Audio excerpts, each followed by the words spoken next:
सबको मेरा बिल्कुल जी, नमस्कार। शुरू कर सकते हैं, बताइए। सबको मेरा नमस्कार।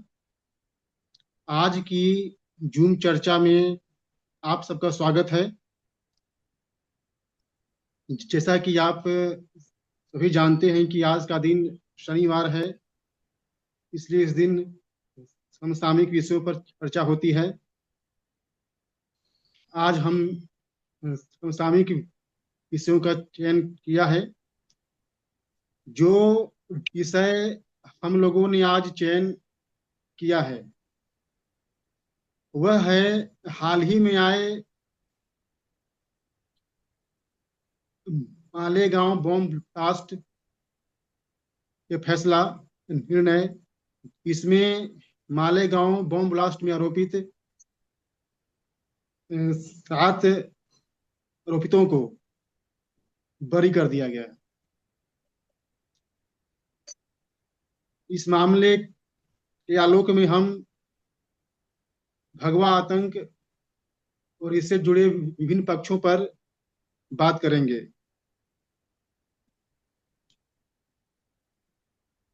जो हमने बिंदु शामिल किए हैं, पहला बिंदु तो है कि जो एनआईए का मामला है, हम उस पर बात करेंगे। दूसरा है कि भगवा आतंक कितना सच कितना झूठ। तीसरा है भगवा आतंक हिंदू विरोधियों का हिंदू धर्म के खिलाफ साजिश। और चौथा है आरोपितों का दोष मुक्त होना क्या सही मायने में न्याय है। इन 4 बिंदुओं पर हम बात करेंगे। देखिए, अभी हाल ही में अदालत ने एनआईए की अदालत ने मालेगांव बॉम्ब ब्लास्ट के जो 7 आरोपित थे उनको बरी कर दिया है। यह मामला बहुत ही चर्चा में रहा था। जो इसके 7 आरोपित थे, साध्वी प्रज्ञा, रमेश उपाध्याय, श्रीकांत पुरोहित, समीर कुलकर्णी, अजय राहिरकर, सुधाकर चतुर्वेदी और दयानंद पांडे, इन 7 लोगों को आरोपी बनाया गया था। इनको दोषमुक्त कर दिया गया है। हुआ ये कि 28 सितंबर 2008 को महाराष्ट्र के नासिक जिले के मालेगांव में बॉम्ब ब्लास्ट होता है। उस वक्त रमजान का महीना चल रहा था। जब ये बॉम्ब ब्लास्ट होता है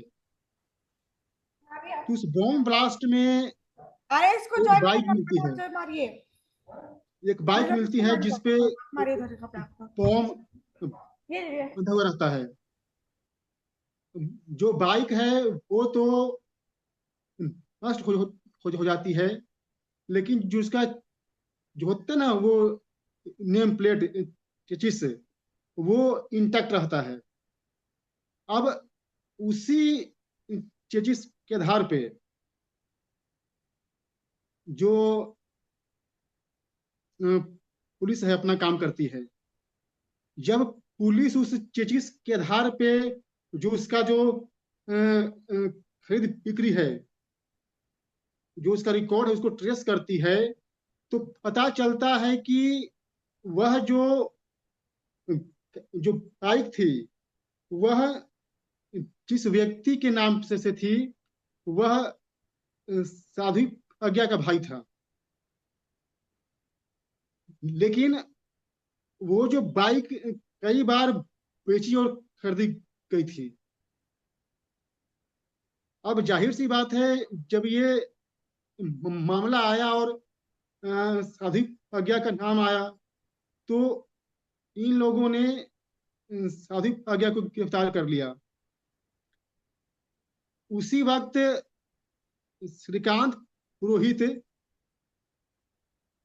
क्या पुरोहित भी, जो मामला है मालेगांव बॉम्ब ब्लास्ट और जो आईएम का जो नेटवर्क था वो उसमें लगे हुए थे, इसीलिए उनको भी इसमें घसीट किया गया।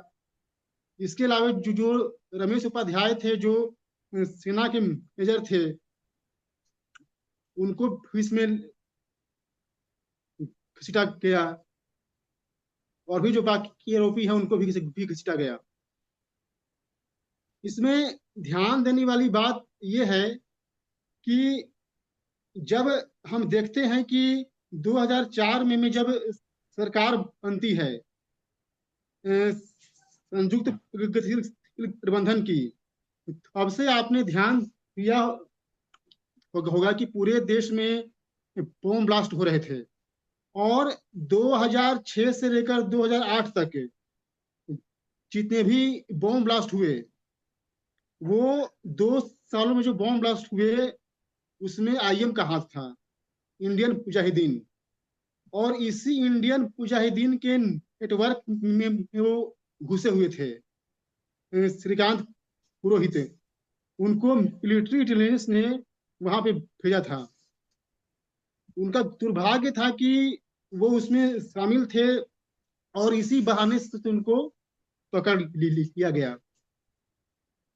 अब जब वो बाइक मिलती है तो उसी आधार पे जो साधु प्रज्ञा है उनको भी कहता है, और ये मामला कोर्ट में चलता है। जब कोर्ट ने अपना फैसला दिया तो बोला कि ये तो कहीं से बनता ही नहीं है, केवल संदेह के आधार पे हम किसी को सजा नहीं दे सकते, और जो जितने भी आरोपी हैं सबको मुक्त कर दिया गया। अब यहाँ पे बात ये आती है कि जब इन लोगों ने नहीं किया तो किसने किया? बात है, ये जो सारा खेल था ये इंडियन मुजाहिदीन का ही था। कराची प्रोजेक्ट जो पाकिस्तान ने बनाया था, उसका उद्देश्य था कि हम भारत के अंदर एक ऐसे संगठन का गठन करेंगे जो भारतीय मुसलमानों के द्वारा ही यहाँ पे बम ब्लास्ट करेगा। और तब वो पाकिस्तान ये कहता कि देखो, हमारा इसमें हाथ नहीं है, जो इसमें हाथ है वो उन पाकिस्तान भारतीयों का है। इसीलिए इस प्रोजेक्ट की शुरुआत हुई थी। और ये जो बॉम्ब ब्लास्ट थे इसी प्रोजेक्ट के हिस्सा थे। अब बात आती है कि अब तो ये मुक्त हो गए। एक बात इसमें और ध्यान देने वाली है कि जब भगवा आतंक का खेल खेला गया तो इसमें जो मालेगांव बॉम्ब ब्लास्ट, उसके बाद समझौता एक्सप्रेस ब्लास्ट, अजमेर शरीफ का ब्लास्ट, हैदराबाद की मक्का मस्जिद का ब्लास्ट, सारे ब्लास्ट को इन लोगों ने भगवा आतंक का नाम दे दिया। अब दिक्कत इसमें यह आती है कि उन्होंने भगवा आतंक का तो नाम दे दिया, लेकिन ये जानना आवश्यक है कि क्या भगवा आतंक में कोई सच्चाई है, वो कितना सच है कितना झूठ है। तो अब हम जो हमारा जो दूसरा बिंदु है हम उस पर बात करते हैं। देखिए, जो भगवा आतंक शब्द है ये कब आया? ये आया 2002 में, जब गुजरात में दंगा हुआ। तो एक मैगजीन है फ्रंट लाइन, उसका एक पत्रकार है रवीन स्वामी, उसने 2002 में इस शब्द का इस्तेमाल किया। भगवा आतंक की जो रूपरेखा जो बननी शुरू हुई थी, तो जब 2004 में कांग्रेस आती है सत्ता में, उसी समय से इसे में आप इशरत जहां एनकाउंटर, शेख और अबुद्दीन एनकाउंटर, इसको भी आप जो जोड़ सकते हैं। हऊर राणा ने स्पष्ट कहा ना कि इशरत जहां आतंकी थी, लेकिन उसको उसी सरकार ने कहा कि वो तो एक निर्दोष बच्ची थी। मेरे बिहार का मुख्यमंत्री ने कहा कि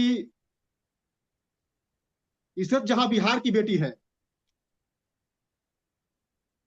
तो उस वक्त जो राजनीति हुई वो सबके सामने है, और ये वहीं से शुरू हुआ। अब जो भगवा आतंक जो एकदम ठोस रूप आया, वह आता है 2008 से, जब 28 सितंबर 2008 को मालेगांव बॉम्ब ब्लास्ट होता है। तो उसके एक हफ्ते के बाद 6 अक्टूबर 2008 को मुंबई के अलीबाग मैदान में एनसीपी का अधिवेशन होता है। उसमें शरद पवार कहता है कि आप लोग हमेशा जो मुस्लिम संगठन है उसी के पीछे क्यों पड़े रहते हैं। आप जो हिंदू हिंदू हिंदू से संगठन है उनको भी देखिए। दरअसल शरद पवार को दिक्कत इस बात से थी कि उस वक्त लगातार बॉम्ब ब्लास्ट हो रहे थे और मुस्लिम पकड़े जा रहे थे, हिंदुओं में गुस्सा था। इससे उनकी जो राजनीति है वह प्रभावित हो रही थी। इसीलिए उन्होंने कहा कि आप जो हिंदू संगठन हैं उन पे भी इल्जाम लगाइए। उस वक्त महाराष्ट्र का जो गृह मंत्री था आर पाटिल, वो भी वहां पे शामिल था। और यहीं से फिर शुरू हुई। और ये जो चीजें आपने देखी मालेगांव बॉम्ब ब्लास्ट के बाद, साध्वी प्रज्ञा को पकड़ना, यासीमान अंत को पकड़ना, ये सब वहीं से स्टार्ट हुआ। अब बात करते हैं कि जो मुंबई हमला हुआ उसका भी इससे बहुत गहरा संबंध है। देखिए 28 सितंबर को मालेगांव बॉम्ब ब्लास्ट हुआ, अक्टूबर में साध्वी प्रज्ञा को पकड़ा गया, और देखिए 26 नवंबर को 10 आतंकी पाकिस्तान आते हैं और पूरे मुंबई में कत्लेआम करते हैं। जब कत्लेआम होता है तो सारे आतंकी मार दिए जाते हैं। अजमल कसाब जो सौभाग्यवश बलिदानी तुकाराम ओंगले के द्वारा पकड़ लिया जाता है, और उस वीर ने, उसका शरीर छलनी हो गया गोलियों से, लेकिन उसने उसको छोड़ा नहीं। आज उसी की बदौलत है कि कसाब पकड़ा गया। आपको पता है कसाब के हाथ में अलावा था, जो उसके पॉकेट से एक आई कार्ड मिला था जो कि हिंदू नाम से था, और उसका हिंदू नाम था अनुज चौधरी। और ये पूरा प्लानिंग था कि अगर ये 10 आतंकी मारे जाएंगे तो हमको भगवा आतंकी डिक्लेयर कर देंगे, और इसके बहाने बीजेपी आरएसएस और जितने भी संगठन है सबको बैन कर देंगे। ये बहुत ही बड़ी साजिश थी। लेकिन हम हिंदुओं का भाग्य सही था कि हो सकता है कि अजमल आपको कसाब सही जानकारी हो पकड़ा कि गया। ज्यादातर मुसलमानों ने बीजेपी को पसंद किया। अब मैं तो अभी दिक्कत, तक यही समझ रहा था कि अन्य दलों की तुलना में हिंदुओं की संख्या बीजेपी में ज्यादा है। हो सकता है कि मेरी जानकारी गलत हो। हाँ, तो फिर क्या हुआ कि जो आरएसएस जो था उसको वहां पे किया गया। अब देखिए, जब मुंबई अटैक हुआ उसके कुछ ही महीनों के बाद अजीज बर्नी नाम का व्यक्ति एक किताब लिखता है, भगवा आतंक आरएसएस की साजिश से। और उस किताब का जो विमोचन होता है उसमें जो अतिथि है वो कौन है? वह है दिग्विजय सिंह। सुशील कुमार सिंधे वो पहला व्यक्ति था जिसने भगवा आतंक शब्द का प्रयोग किया, लेकिन इसकी जो न्यू डाली वो था शरद पवार। अब देखिए, अजीज बर्नी ने केवल 2 महीने के भीतर ही किताब लिखा। क्या ये बातें इशारा नहीं करती हैं? ये कहीं ना कहीं एक षड्यंत्र था। देखिए, इसमें एक बात जानने लायक है कि जो पूरा जो सरकार रहा 2004 से लेकर 2014 तक, इसमें ऐसे बहुत से काम हुए जो कांची कामकोटि के शंकराचार्य थे उनको बंदी बनाना, जो सोनिया सरकार थी उसके द्वारा एंटी कम्युनल बिल लाना, ये जो सारी चीजें थी इन 10 सालों में हिंदुओं के खिलाफ हुई, लेकिन वो सफल नहीं हो पाई। ये हमारा एक सौभाग्य रहा कि वो उसमें सफल नहीं हो पाए। इसमें एक बात और ध्यान देने लायक है कि जो हेमंत खरे का नाम आता है, कहा जाता है कि वो देशभक्त था, ये था वो था। देखिए, हेमंत करे का भी इसमें हाथ रहा। ठीक है, वह जो उसके जो पॉलिटिकल मास्टर थे वह उसके इशारों पे चल रहा था, लेकिन कहीं ना कहीं उसका भी हाथ रहा। साध्वी प्रज्ञा ने स्पष्ट कहा है कि जब हमें प्रताड़ित किया गया तो ये व्यक्ति भी था। यह भी उस जो भगवा आतंक की थ्योरी को पढ़ने में लगा हुआ था। और देखिए, न्याय देखिए, भगवान का न्याय देखिए, कर्मफल देखिए। वह व्यक्ति भगवा आतंक को साबित करने में लगा हुआ था, और वही व्यक्ति जब 26/11 हमला होता है वह आतंकियों की गोली से मरता है। 2 ऑफिसर, हेमंत करकरे और विजय सलास्कर, ये दोनों मारे जाते हैं। ये इसे कहते हैं न्याय। अब इसमें एक बात और आती है कि क्या आरोपितों का जो दोष मुक्त हो गए, क्या वह न्याय है? देखिए, यह न्याय नहीं है।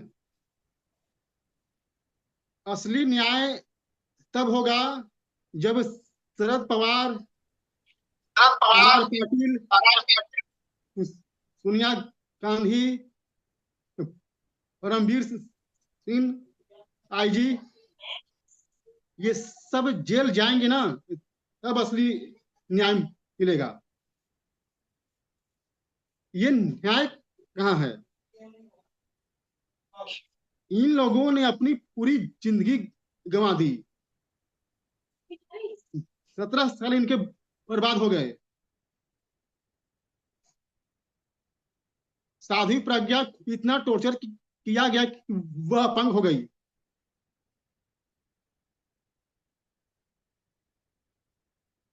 तो ये न्याय नहीं है। एक बात इसमें और कहूंगा, यह जो मालेगांव का मामला है, यह जो हमारी कानून व्यवस्था है उस पे भी सवाल खड़े करती है। कि भाई किसी पे कुछ भी आरोप लगा दो, उसकी जिंदगी बर्बाद कर दो। बस होना ये चाहिए, हमारे देश में कानून बने। अगर कोई व्यक्ति किसी के खिलाफ झूठे मुकदमे करता है, झूठी एफआईआर करवाता है, झूठी जांच करता है, उसको जेल होनी चाहिए। जब तक ये जब तक जो है ना, ये झूठ बोलना, हर बात पे झूठ बोलना, इस पे लगाम लगनी चाहिए। हालत ये है, किसी यौन शोषण का इल्जाम लगा दो, किसी आतंकी का इल्जाम लगा दो, किसी पेशी हस्तियां लगा दो, उसकी जिंदगी बर्बाद। ऐसा कानून बने कि व्यक्ति किसी के खिलाफ झूठी शिकायत करने के पहले 100 बार सोचे, वरना इसका शिकार कोई भी हो सकता है।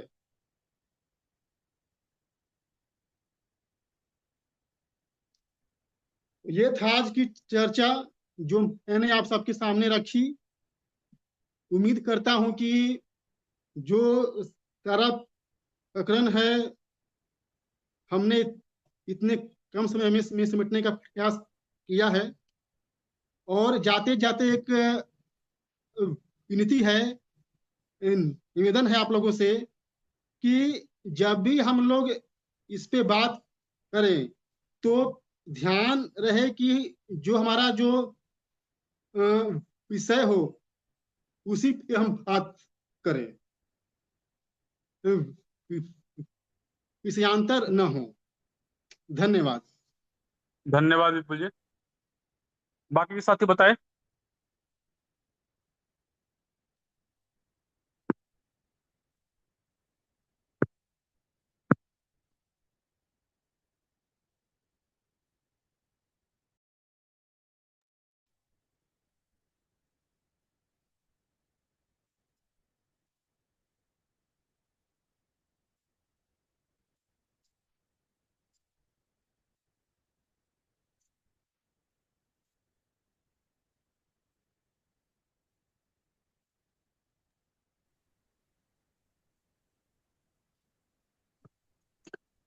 नरेंद्र जी, आप कुछ कहना चाहे, या मंगला प्रसाद जी, विपिन जी, श्रीकांत जी, कोई भी साथी बताएं। मैं दीजिए, अभी मैं देखता हूँ।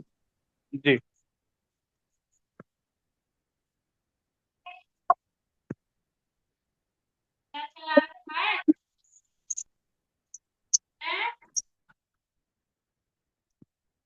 देखिए, मैं थोड़ा सा इस विषय पर रख देता हूँ।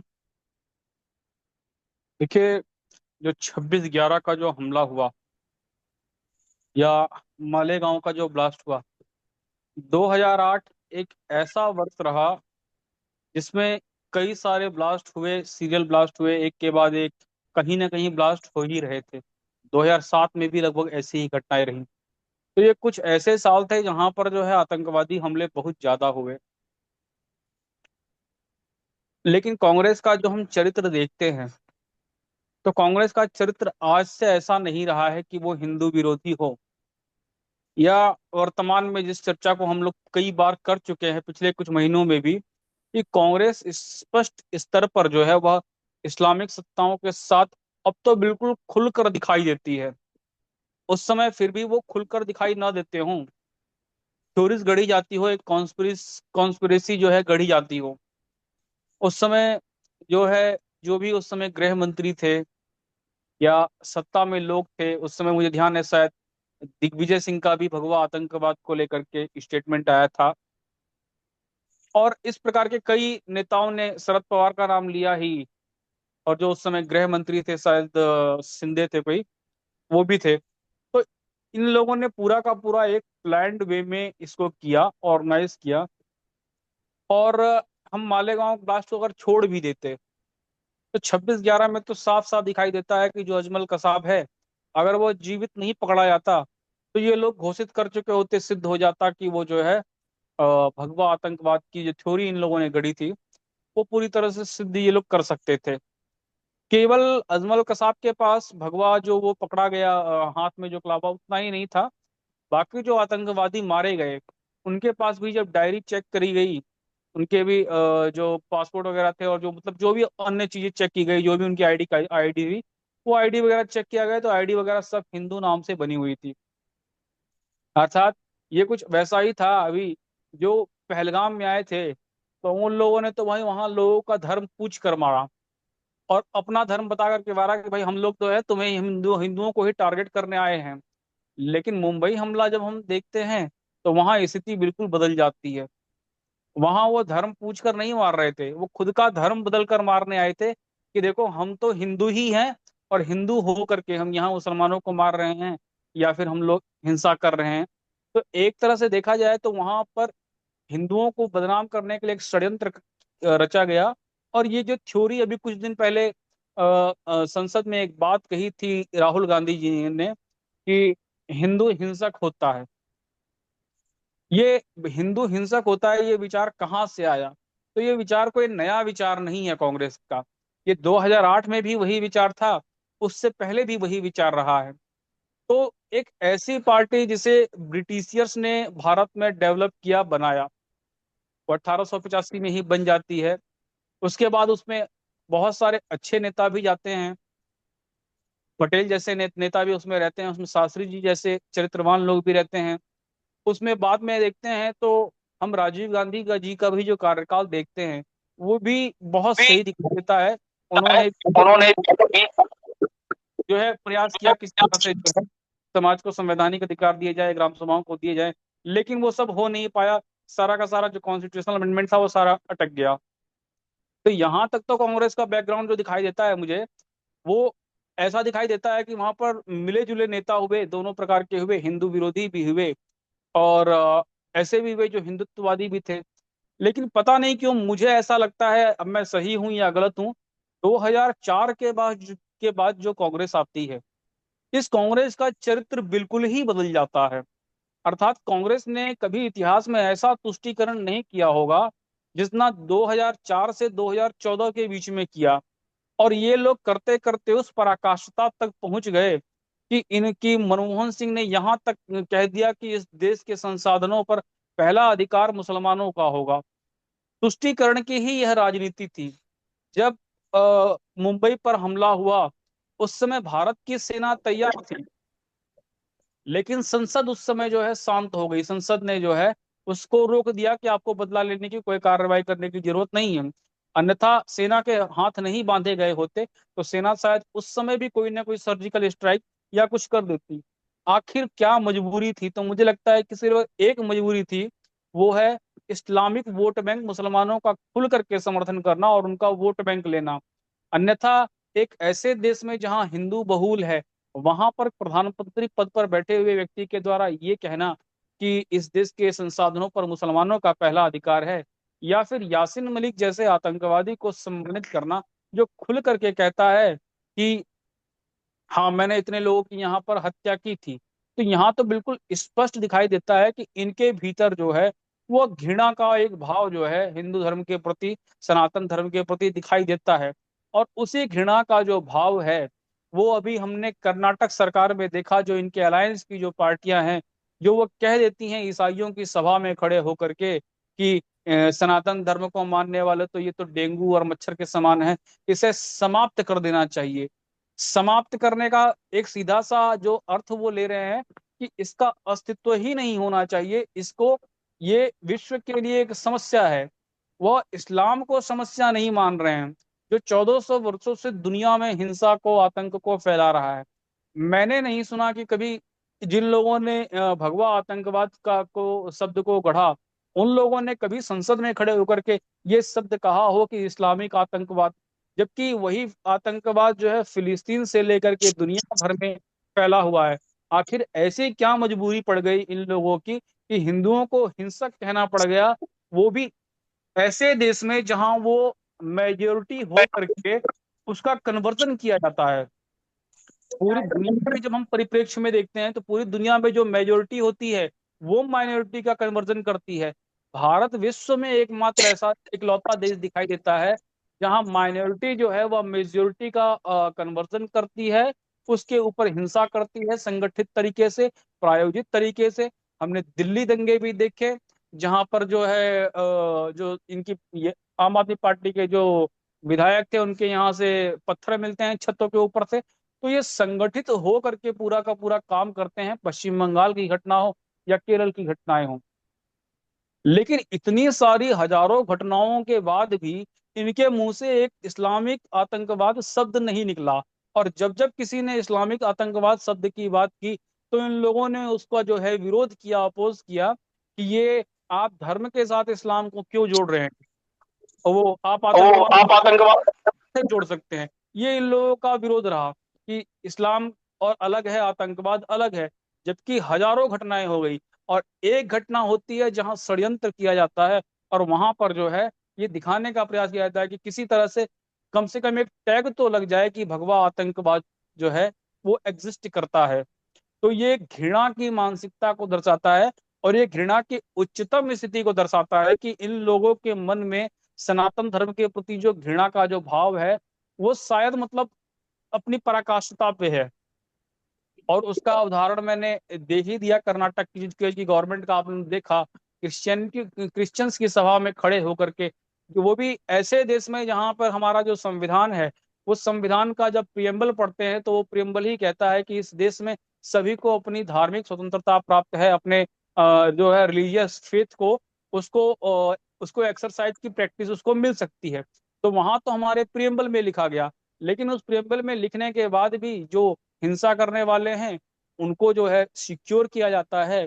और यहाँ पर जो है जो अहिंसक है, जो कभी भी हिंसा करता ही नहीं है, या हमारे बीच से कुछ एक्सट्रीमिस्ट लोग निकल भी जाएं, अगर मैं यह भी मान लूं कि हिंदुओं में भी संगठन बने हुए हैं, मैंने ये देखा है जो संगठन बने हुए भी हैं वो भी किसी आतंकवादी घटना में तो दिखाई नहीं देते। कभी ऐसा नहीं दिखाई देते कि अपने शरीर पर बम बांध करके खुद को उड़ा ले, ऐसी स्थिति ज्यादा नहीं है। यहाँ तक कि ये भी देखने में आता है कि जो जिन संगठनों को हम कट्टर कह देते हैं, वही संगठन बाढ़ आने पर और बहुत सारी समस्याएं आने पर इस देश में जो हिंदू धर्म के लोग नहीं है उनकी भी जाकर के सेवा करते हैं, उनका भी जो है सम्मान करते हैं, उनका भी स्वागत करते हैं।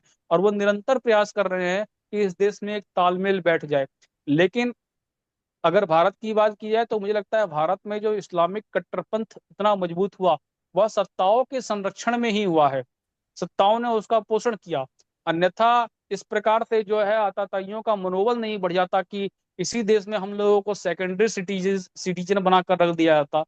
इसमें एक जो गंभीर विषय दिखाई देता है मुझे, वो दिखाई देता है कि क्या इसमें संविधान की कोई भूमिका है कि नहीं है। बहुत सारे लोग कह देते हैं कि नहीं, सारा दोष समाज पर ही डाल दो।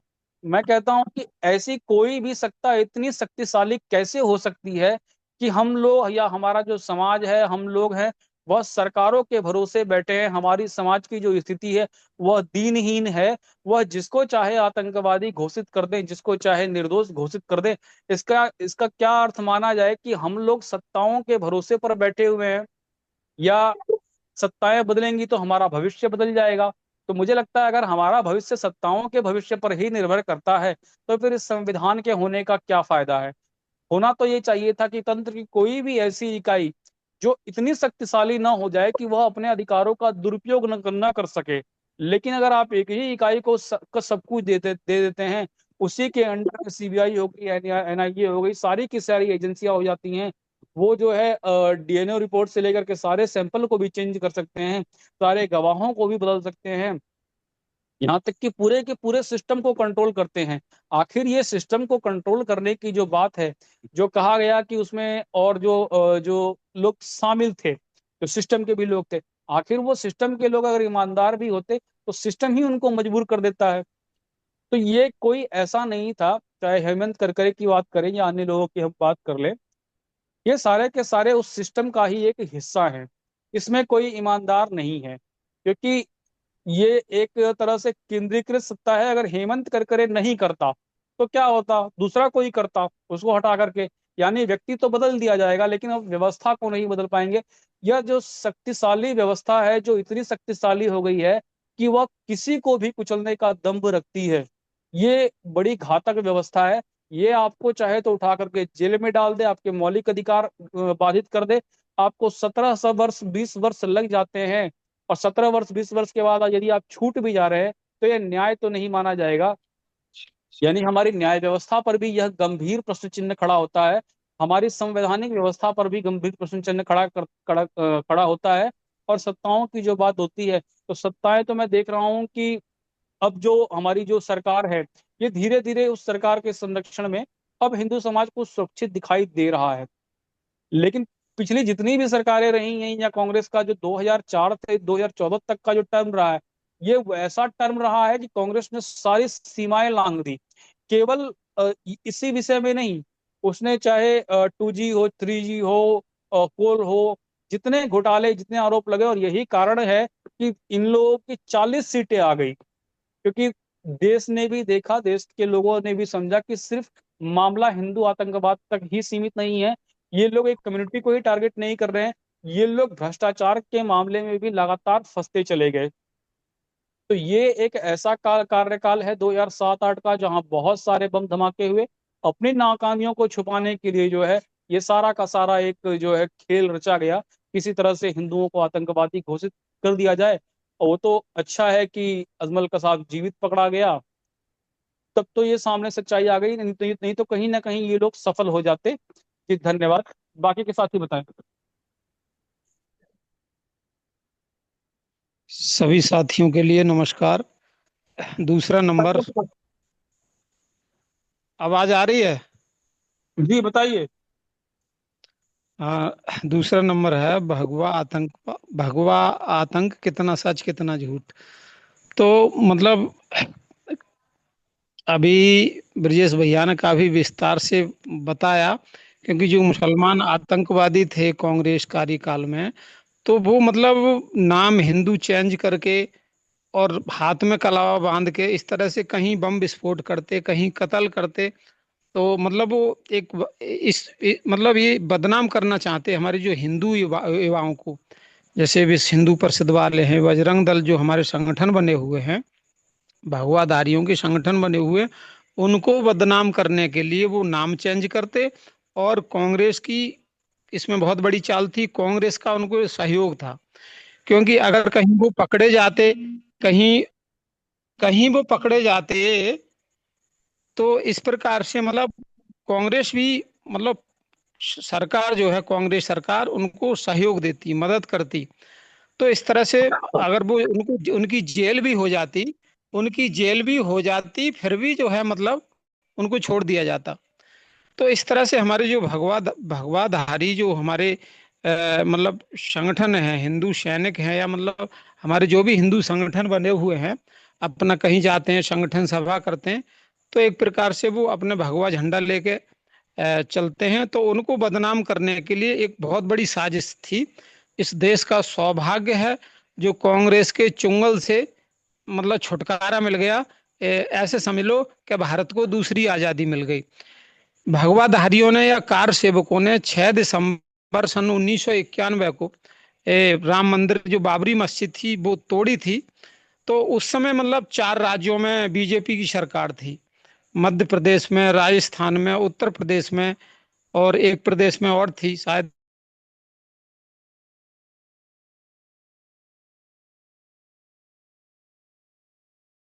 देश की सरकार थी। मतलब मंदिर, राम मंदिर टूटा यहाँ, मतलब इसमें उत्तर प्रदेश में। और 4 राज्य, कांग्रेस ने 4 राज्यों को बर्खास्त कर दिया।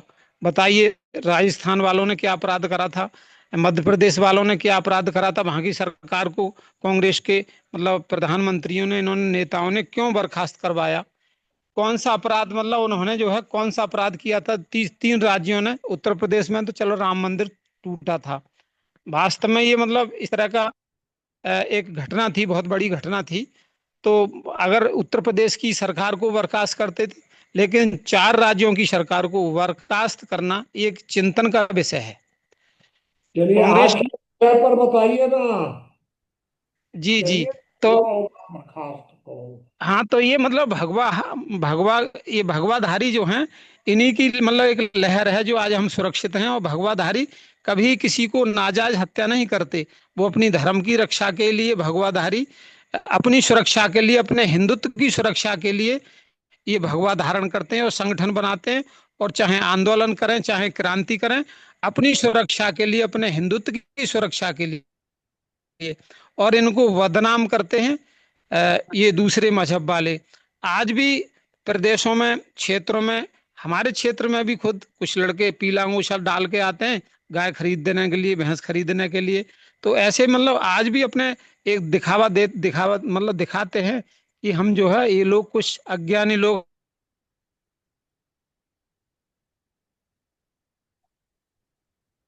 ठीक है। की जी। चाल जो है कहीं कहीं सफल हो जाती है। लेकिन फिर भी सरकार हमारी बड़ी सचेत है। और हमारा जो मतलब भगवाधारी हिंदुत्व है वो भी आज जागृत है अपनी सुरक्षा के लिए। बस इतना ही कहूँ। मंगला प्रसाद जी कुछ कहना चाह रहे हैं? हाँ, नमो नमः। धन्यवाद ज्ञानेंद्र जी। बताइए। अच्छा, सभी साथियों से एक निवेदन है कि विषय पर रहने का प्रयास करें जितना हो सके। नहीं, ठीक है, धन्यवाद। मालेगांव का जो बम ब्लास्ट हुआ था, उसमें जो आरोपित बनाए गए, यह उस समय का एक बहुत बड़ा प्रोपेगंडा बना था। उस समय शिवराज पाटिल जो है गृह मंत्री थे, और शिवराज पाटिल ने उसके बाद जो है कि हटा दिया गया गृह मंत्री पद से। इसके बाद पी चिदम्बरम जो है गृह मंत्री बनाया गया, और उन्होंने भगवा आतंक एक शब्द गढ़ा। भगवा आतंक शब्द की उत्पत्ति वहीं से होती है, जिसे दिग्विजय सिंह ने उसको हाईलाइट किया। और मीडिया प्रचार तंत्र जो है कि बहुत दिनों तक भगवा आतंक पर चर्चा होती रही, लेकिन वह सब झूठ निकल गया, वह सत्य निकल गया। इसके पहले गोधरा कांड हुआ था, तो उसमें भी लगभग ऐसे ही शब्द लिए गए, और वहां पर पर्दा डाला गया कि नहीं, यह जो है कि उन्हीं लोगों का, माने कि एक तो अपराध के भुक्तभोगी जो है उन्हीं को अपराधी, उन्हीं को ऊपर दोषारोपण, जो पीड़ित है उन्हीं के ऊपर जो है कि दोषारोपण भी हो जाए। यह षड्यंत्र का जो है कि विशेष पहलू था, और ऐसा हुआ भी। षड्यंत्र इस ढंग से होते रहे, और पीड़ित को ही जो है कि उसको उसका दोष जो है कि मरते गए। तो इसका सबसे बड़ा प्रमाण जो है कि गोधरा कांड था। इसके बाद एक जो बम्बई बम ब्लास्ट, जो हमला था 10 आतंकवादियों का, जिसमें अजमल कसाब पकड़ा गया था, उसके वहां पर कलावा बना हुआ था। यदि उसको एक सैनिक, एक सिपाही ने उनको अपनी जो है कि अपने जानों की बाजी लगा गिरफ्तार नहीं किया गया होता, तो शायद जो है कि यह भी मालेगांव बम की तरह जो है कि इसको भी एक षड्यंत्र बना देते हैं और पीड़ित के ऊपर इसको आरोपित कर देते हैं। और आतंकवाद पर जो का भंडा, उसका जो है पाप का घड़ा तब फूटा जब ओसामा बिन लादेन ने अमेरिका पर हमला किया था। और उसके बाद अमेरिका ने जो कार्रवाई की, इजराइल और अमेरिका दो ऐसे थे जो है कि अपने विरोधियों को, उपद्रव करने वालों को सीधे जो है कि दंड देते थे। इसकी वजह से विश्व में माहौल बना। बाद में चल करके भाजपा के ने उस माहौल का लाभ उठाया और इसका जो है कि बदला लेना आरंभ किया। अब आता है शब्द भगवा आतंक। भगवा आतंक यानी कि हिंदू धर्म, और धर्म का संबंध आतंक से कितना होता है। धर्म का संबंध जो है कि दो प्रकार से देखा जाता है व्यक्ति में। एक तो आत्म कल्याण और व्यक्तित्व के निर्माण के लिए, एक धर्म का संबंध होता है विस्तार के लिए और अपने राजनीतिक विस्तार के लिए। तो हिंदू धर्म में जो उपासनाएं हैं उसका संबंध जो है कि आत्म कल्याण से है, व्यक्तित्व के निर्माण से है। कहीं यदि प्रतिकार की बात आती है, यदि हमारा धर्म है सैनिक धर्म ही और हमें प्रतिकार करना है, तो वहां पर बताया गया है गीता में। तो वहां पर एक दर्शन दिया गया है, व्यक्ति जो धर्म है तो उस धर्म के में जो कर्तव्य के रूप में तुम स्थित हो, उस कर्तव्य को पालन करने के लिए एक प्रकार का वह गीता जो है सैनिकों के लिए एक मार्गदर्शक है। वो सामान्य जो धार्मिक उपासक है उनके लिए कहीं ऐसा शब्द नहीं मिलता है कि वो जो है कि अपने उपासना के लिए या अपने धर्म के लिए या उसके विस्तार के लिए कहीं से आतंक या हिंसा का सहारा लें, क्योंकि वह सीधा संबंध जो है कि उपासना का संबंध जो है व्यक्तित्व निर्माण और आत्म कल्याण और आगे चल करके धर्म शब्द जोड़ते हुए उसमें लोक कल्याण का भी बात कहा गया है। व्यक्ति जो कर्म करे उसके अनुसार अपने कर्तव्यों का धारण करे, जो धारण किया वही व्यक्ति का धर्म है। तथा ब्राह्मणत्व के धारण से ब्राह्मण धर्म, क्षत्रित्व के धारण से क्षत्रिय धर्म, और दूसरे धर्म से जो गुण संबंध बनाया जाता है, समन्वय बनाया जाता है, उसको ज्ञान योग के रूप में दे सकते हैं। और जो उस संबंधी से जो कर्तव्य बनते हैं वह कर्म योग हो गया, उसको निष्काम होकर करना भक्ति योग हो गया। तो भगवा या कहिए उपासना से संबंधित आतंक का शब्द हो ही नहीं सकता, लेकिन इस्लाम में ऐसा है। इस्लाम में जो है कि जिहाद शब्द इसीलिए आता है और काफिर और शिर्क इत्यादि के बारे में या जो वर्णन किया जाता है वहां पर सीधे सीधे आतंक और हिंसा का समर्थन करते हैं। वहां का उपासना का ही संबंध जो है कि आतंक हिंसा से है। ऐसे ही ईसाइयत में है कि ईसा का साम्राज्य जो है कि विस्तार करने के लिए, ईश्वरीय साम्राज्य के विस्तार करने के लिए ईसाइयों को आदेश देती है। तो वहां भी उपासना में एक ऐसा संबंध दिया गया है कि जो है कि राजनीतिक पृष्ठभूमि दिखी जाती है। और कुछ थोड़ा सिख धर्म में भी मिलता है कि वहां पर औरंगजेब के प्रतिकार के हेतु जो है कि वहां पर कुछ अहिंसा का बात की गई है, उसका संबंध धर्म उपासना से जोड़ा गया है। वहां पर तलवार धारण करना इत्यादि जो है कि बताया गया है उपासना। देखिए हिंदू धर्म में उपासना का संबंध कहीं भी हिंसा से नहीं है, इसलिए हिंदू कभी आतंकवादी नहीं हो सकता है। हाँ, कुछ थोड़े बहुत यदि संगठित किए जाएं और प्रतिकार के रूप में राजनीतिक और भू राजनीतिक दृष्टिकोण से हम अपनी सुरक्षा के लिए, प्रतिकार के लिए कुछ यदि करते हैं तो ऐसा संभव है, लेकिन उसको जो है कि उस तरह से नहीं कि लूटपाट करना, स्त्रियों का अपहरण करना, बलात्कार करके उनको जो है कि लेना, धोखा देना इत्यादि सब संभव फिर भी नहीं है जो इस्लाम में है। यह भगवा आतंक हिंदू विरोधियों का हिंदुओं के खिलाफ निश्चित रूप से षड्यंत्र था, इसमें कोई संदेह नहीं है। और कांग्रेस का जो है कि जो उच्च जो हाई कमान है उसमें प्राय जो है कि उन्हीं लोगों को स्थान मिलता है जो वास्तव में हिंदू के लिए नकारात्मक स्थितियों को क्रिएट कर सके, उपस्थित कर सके, उनको ज्यादा महत्वपूर्ण स्थान दिया जाता है और उन्हीं को ही जो है कि वीटो पावर मिलती है, जो ऐसे लोग होते हैं। तो या कहिए उन लोगों को ही लिया जाता है जो ऐसा जो है कि जो ऐसे लालच रखते हैं, तो निश्चित ही जो है कि उच्च पदों का लालच रखने वाला उनकी बातों के अनुसार ही कार्य करेगा। अब यह है कि आरोपितों का जो दोष मुक्त इतने लंबे समय पर सिद्ध होना, ये इसको न्याय नहीं कहा जा सकता है। तो आरोपितों को जो इतनी भयंकर पीड़ा और बर्बर तरीकों से जो है कि उनको जो मुक्त हुए हैं उनकी जिंदगी मतलब जीने लायक नहीं रहेगी, उनके ऊपर कितने आक्षेपित और दोष स्थापित किए गए, उनका जीवन एक कलंक रूप में स्थापित कर दिया गया था।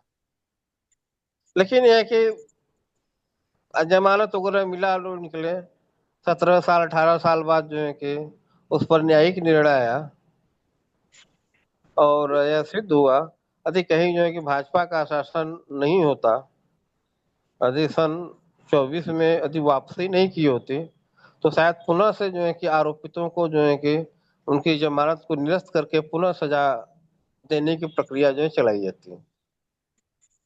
यह बहुत ही खतरनाक स्थिति है, गंभीर स्थिति है। और विपक्ष में जो है कि जितनी विपक्षी पार्टियां हैं उसके हाई कमान जो नेतृत्व करता है वह जो है कि ऐसे लोगों को सपोर्ट करते हैं, समर्थन करते हैं जो यहाँ पर यह स्थिति उत्पन्न होती है। और इस्लाम की स्थिति यह है भारत में जो है कि इस्लाम मुस्लिम वोटर वह उनको वोट देती है कि वह देश हित में हो या न हित में हो, लेकिन जो देश हित में, राष्ट्रवाद के हित में, न्याय के हित में है उसके विरुद्ध जाकर के वो अधिक से अधिक कार्य करें, क्योंकि न्याय सम्मत यदि कोई है तो निश्चित है कि इस्लामी अन्याय प्रवृत्तियों का उन्मूलन करेगा। तो इस्लाम जो है कि अराजक तत्वों का समर्थन करता ही है लोकतांत्रिक प्रक्रिया में। यह बहुत गंभीर बात है। और जो वोटों की लालच में इस्लामिक एजेंडे में आ रहे हैं, यह हो भी यह भी बहुत ही जो है कि चिंताजनक बात जाएगा। है। और इस चिंताओं को समझते हुए हम लोगों को एकजुट होना अत्यंत आवश्यक है और इस पर बराबर जागरूकता बनाए रखने और जागरूकता फैलाते रहने की जरूरत है। इसी के साथ मैं अपनी बात समाप्त करता हूँ। धन्यवाद। धन्यवाद। बाकी के साथी बताएं। और रुपया न बोला।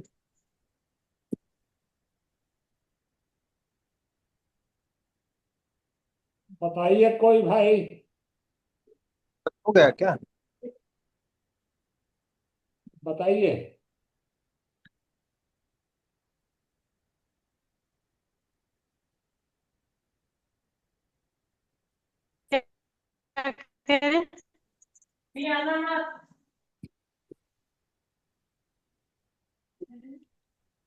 नेटवर्क नहीं। Hello hello. जी बताइए। हाँ, प्रणाम बाबू जी। मैं ज्यादा कुछ नहीं बोलूंगी इस विषय पे, बस थोड़ा सा कुछ मेरा अपना एक चिंतन है, दो चार बातें बोलूंगी। देखिए,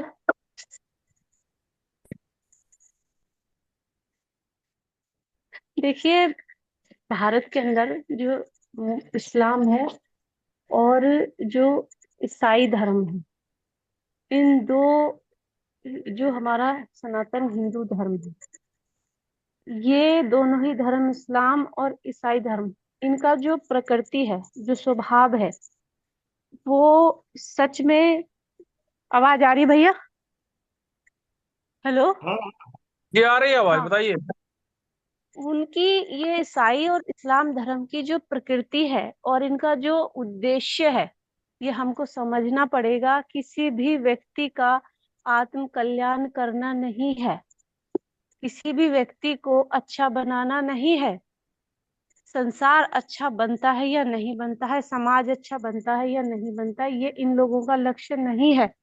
इनका लक्ष्य केवल इतना है कि कोई एक अ, मोहम्मद, जो इनके जो भी नबी हुए या कोई भी ईसाई धर्म का जो जनरेटर हुआ, उसको हमको फॉलो करना है और केवल उसकी संख्या बढ़ानी है। बाय द नेचर ये दोनों ही धर्म इस स्वभाव के हैं। और इनका एक यही कारण है कि इन दोनों ही धर्मों को, चाहे मुसलमान हो चाहे सोनिया गांधी हो, इन दोनों ही लोगों को भारत में सनातन धर्म सदैव खटकता रहा है। और कर्नाटका वाला जो उदाहरण आया था, वो भी ईसाई लोगों के द्वारा ही आया था। तो ये चीज हमको समझनी पड़ेगी, एक बात।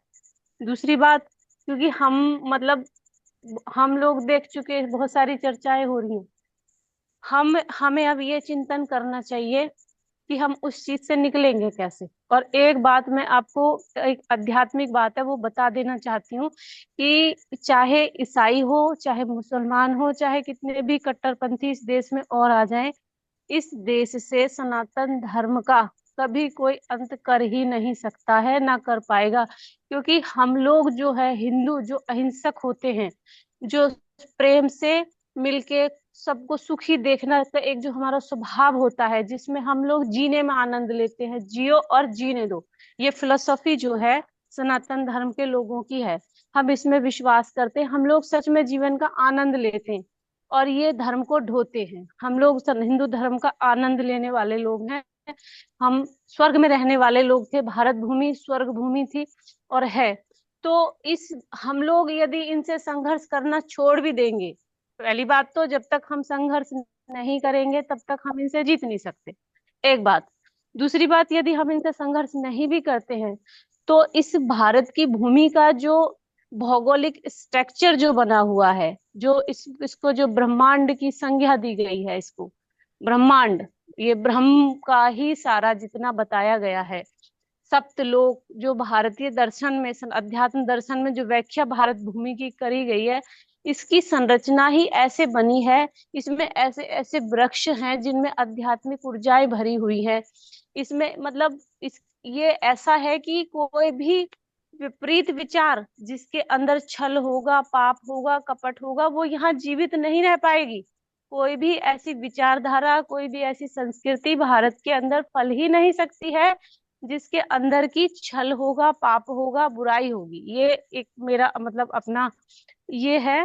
और एक बात और कहूंगी लास्ट में कि हम लोग जब तक भारत का हर बच्चा योग नहीं करेगा, दंड बैठक दंड नहीं लगाएगा, जब तक हम अपनी विद्याओं को वापस पुनर्जीवित नहीं करेंगे, जब तक तब तक हम इन लोगों से, जो भी हमारी तलवारबाजी चलानी, जो भी हमारी विद्याएं थी, तीरंदाजी थी, उनको हमको फिर से हम अपने असली स्वरूप में नहीं आएंगे। जब हम गुलाम नहीं थे, इस्लाम से पहले की मैं बात कर रही हूँ, क्योंकि आचार्य चाणक्य ने, चाहे जितने भी लोगों ने भारत को आजाद किया या विदेशियों को टिकने नहीं दिया, तो अपनी विद्याओं के बलबूते पे।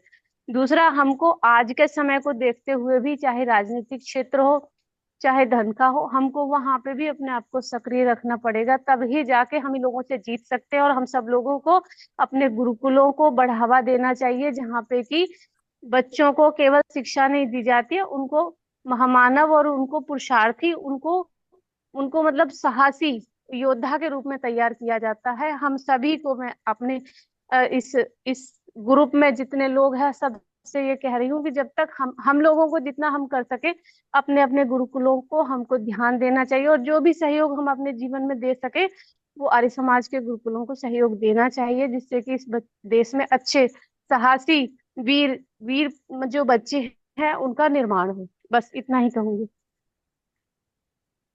बाकी के साथी बताएं।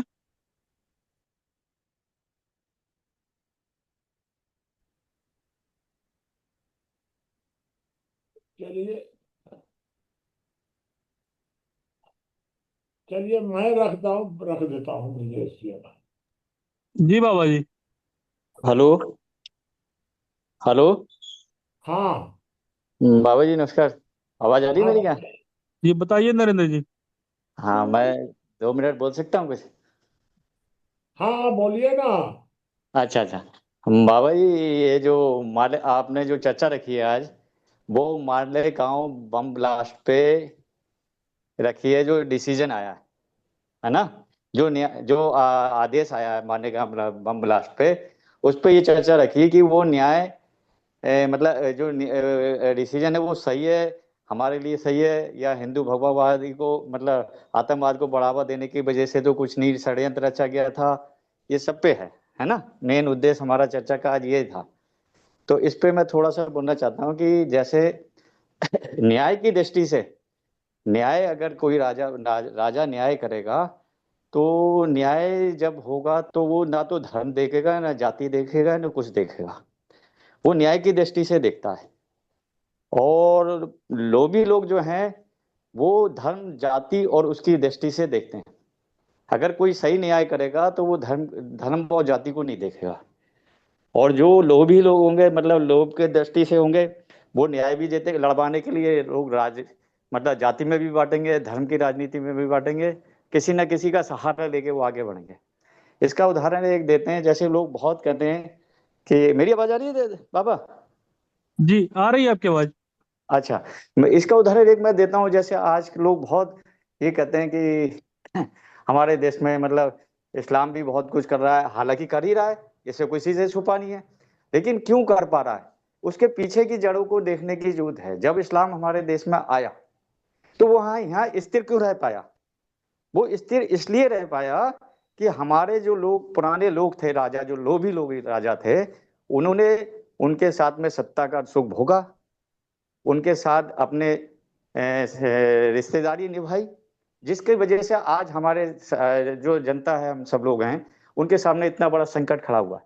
वरना वो लोग मुट्ठी भर लोग आए थे, वो लोग लंबे समय तक यहाँ राज नहीं कर पाते, लेकिन उन्होंने क्या चला, उन्होंने ये चला कि हम लोग अगर यहाँ पे रिश्तेदारी बना लेंगे तो हम लोग यहाँ रह जाएंगे, और हमारे वो लोग, और उसका रीजन ये हुआ कि लोगों ने उन्होंने उनके परिवार में शादी करी, हिंदू के राजाओं में, हिंदू राजा ने उनके साथ शादी करी।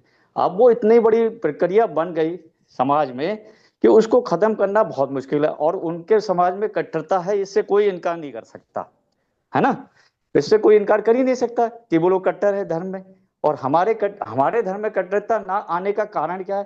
क्योंकि जब इस्लाम नहीं आया था तो भी हमारे यहाँ बहुत सारे लोगों को गलत निगाहों से देखा जाता था, भेदभाव की निगाहों से जाता था, इसलिए हमारे यहाँ कट्टरता नहीं आ पाई। तो हमें अपने को आत्मसात करने की जरूरत है। हम लोग इकट्ठे क्यों नहीं हो पा रहे? इकट्ठे इसलिए नहीं हो पा रहे कि हम लोगों में जो ऊंच नीच के, जैसे आज मंदिरों में चले जाओ, आप मंदिर का उदाहरण देते हैं, एक उदाहरण से समझने की कोशिश करते हैं कि एक जो मंदिर का पुजारी है वो वीआईपी दर्शन भी करा रहा है।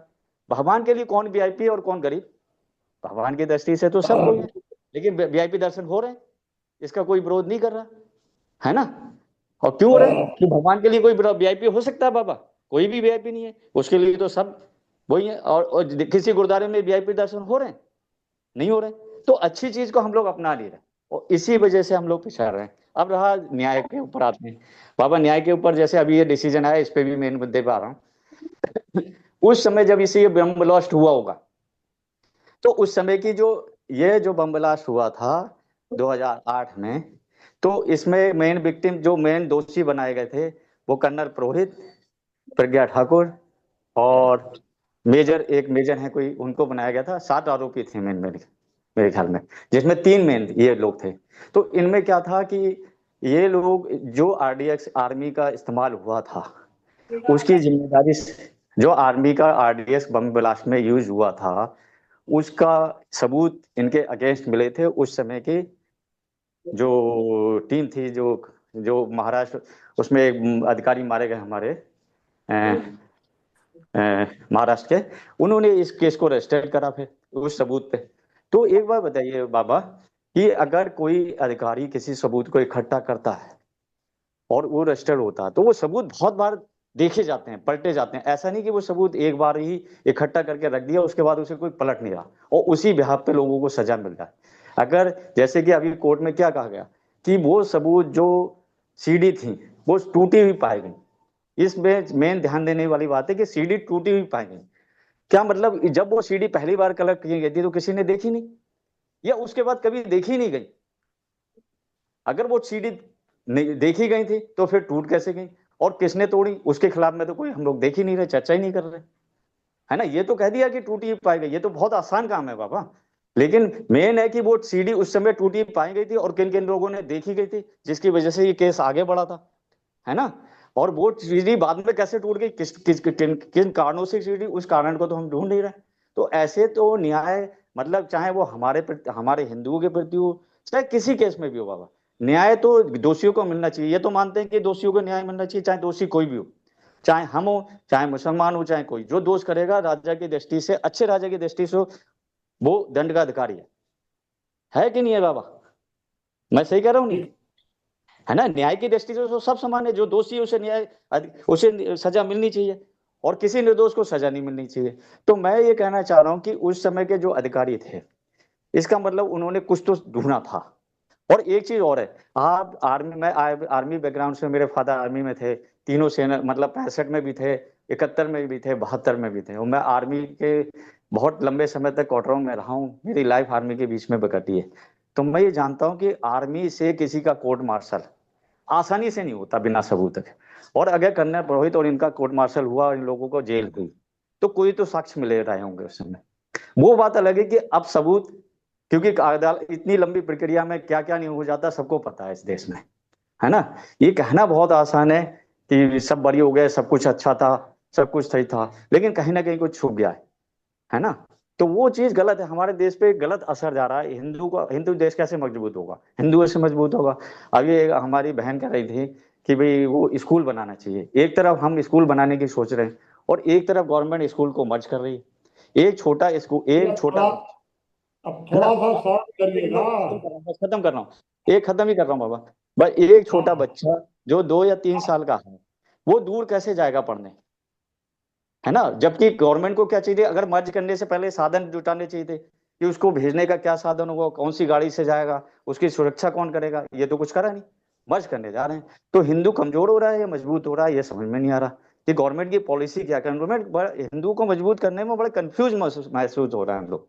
हमें लग रहा है कि मजबूत करने की जगह कहीं हम लोग कमजोर तो नहीं कर रहे हैं, है ना। पॉलिटिक जो हम लोग राजनीति कर रहे हैं या जो हम लोग कर रहे हैं, हिंदू को मजबूत करने के चक्कर में हम कुछ गलत तो नहीं कर जा रहे कि हिंदू और कमजोर रहा है। रोजगार की दृष्टि से देख लीजिए, रोजगार कम हो रहा है तो हिंदू मजबूत होगा या कमजोर होगा। भाई पैसा अगर लोगों के पास होगा तभी तो हिंदू मजबूत होगा ना, बिना पैसे के तो हिंदू मजबूत हो नहीं सकता। तो रोजगार भी जरूरी है। बस मैं इतना ही कहना चाहता हूँ बाबा। धन्यवाद। जी ठीक है। बाबा जी, चलिए, आप क्या बोल रहे थे बता हाँ, दीजिए। मैं आपको एक बात रख दूं जी। हम्म। कि जो आज की चर्चा है, एक तो मंगला प्रसाद जी ने एक गोधरा का भी चर्चा की इसमें। बात सही है। गोधरा की घटना ने जिस तरह उसका दुरुपयोग किया कांग्रेस पार्टी ने, कांग्रेस, कम्युनिस्ट, मुसलमान तीनों ने मिल करके जिस तरह दुरुपयोग किया, अगर गुजरात में नरेंद्र मोदी की सरकार नहीं होती तो वो भी सिद्ध हो जाता। ये बात सही है। और अगर गोधरा की घटना नहीं होती तो नरेंद्र मोदी भारत के प्रधानमंत्री भी बन पाते, ये बात निश्चित रहती। क्योंकि गोधरा की घटना ने ही यह सिद्ध किया कि नरेंद्र मोदी प्रधानमंत्री बनने की योग्यता रखते हैं। ये तो मैं उसका उत्तर दे दिया। अब आज का जो विषय है वो थोड़ा सा मेरे सामने एक संकट भी है।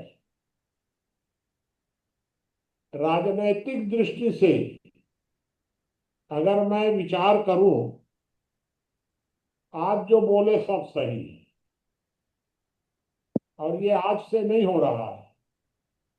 ये स्वतंत्रता के तत्काल बाद ही शुरू हो गया था कि भारत का इस्लामीकरण करने की सारी योजना बन गई थी और उस दिशा में कार्य भी हो रहा था। न्यायपालिका भी उस समय गुलाम थी। कि न्यायपालिका तो थोड़ी सी स्वतंत्र हुई है 30-40 वर्षों के बाद, और फिर ज्यादा स्वतंत्र हुई है ये 2000 के बाद। लेकिन उस समय तो न्यायपालिका में भी यही लोग भर्ती होते थे सब। चलिए, वो सब तो हो गया।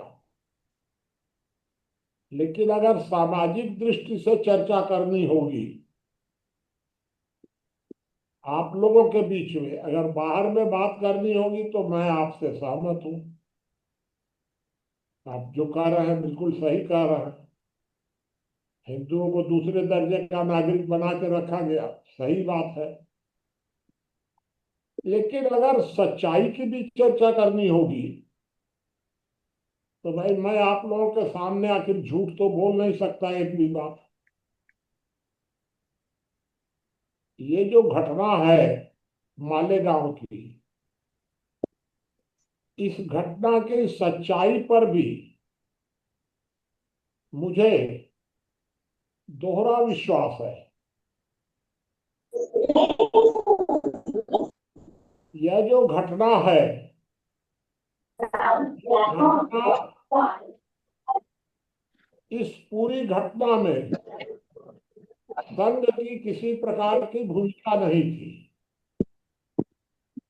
लेकिन कांग्रेस कम्युनिस्ट इस्लामिक गठजोड़ ने इस पूरी घटना में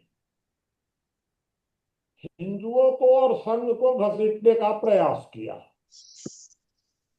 हो सकता है कि उसमें मोदी वगैरह को भी घसीटा जाता हो या नहीं, मैं नहीं कह सकता इस बारे में, मैं जानता नहीं हूं। भाई राजनीतिक आधार पर होगा तो होगा, लेकिन यह घटना पूरी तरह असत्य है यह भी मैं कहने की स्थिति में नहीं हूं, क्योंकि मैं उस समय दिल्ली में था और इस घटना की बहुत सी सच्चाइयां मुझे भी संदेह रहा है, उस समय भी, आज भी है। मेरे पड़ोस में ही एक रहते थे जो शायद मेरे हिसाब से पहले सांसद भी थे, गेरुआ वस्त्र पहनते थे और पूरा इस तरह की योजनाओं में शामिल रहते थे और मेरे 100-200 फुट पर ही रहते थे और भेंट भी 2-4 दिन में हमेशा होती थी हम लोग। तो पहले वो शायद सांसद थे मेरे हिसाब से, पूरा गेरुआ वस्त्र पहनते थे वो भी, बड़े बड़े बाल और जो भी।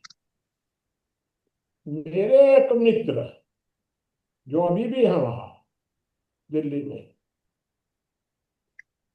मेरे एक मित्र भी इस तरह की योजनाओं में अंदर तक समाहित थे, अंदर तक। और अगर मैं या नरेंद्र जी उस समय हम लोग के साथ थे और है ही अभी तक, अगर हम लोग नहीं होते तो वो मेरे मित्र इस प्रकार की घटना में फंस जाते। अब बताइए, फिर ये आरोप संघ पर नहीं लगा था, संघ पर तो राजनेताओं ने लगाया है। संघ इस प्रकार की घटना में कहीं अंदर तक भी शामिल नहीं था। ये इस प्रकार की घटना में जो शामिल लोग हो सकते हैं वो थे अभिनव भारत के लोग। आप एक बात बताइए, हिंदू कभी आतंकवादी हो ही नहीं सकता, तो जब हिंदू आतंकवादी नहीं हो सकता है तो फिर ये नक्सलवादी कहां से आ गए? क्या वे हिंदू नहीं हैं? फिर एक बात ये बताइए कि अगर कोई व्यक्ति हिंदू धर्म के खिलाफ बोल रहा है, किसी भी प्रकार की बात मान लीजिए, या वो हिंदू धर्म के खिलाफ कोई षड्यंत्र कर रहा है, तो क्या उस आदमी की हत्या करना हिंदुत्व है? यह तो इस्लाम है। अगर कोई मोहम्मद साहब की अगर आलोचना कर दे, कुरान का अपमान कर दे,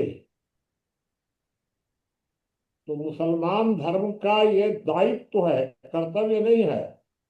हर मुसलमान का दायित्व है कि उसकी हत्या करो।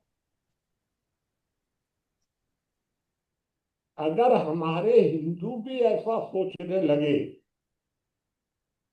कि अगर कोई हिंदू धर्म का नुकसान करेगा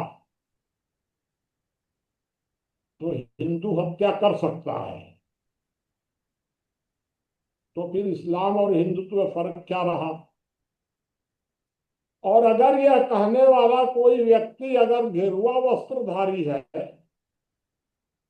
तो उसको आप कैसे साधु और सन्यासी कहेंगे?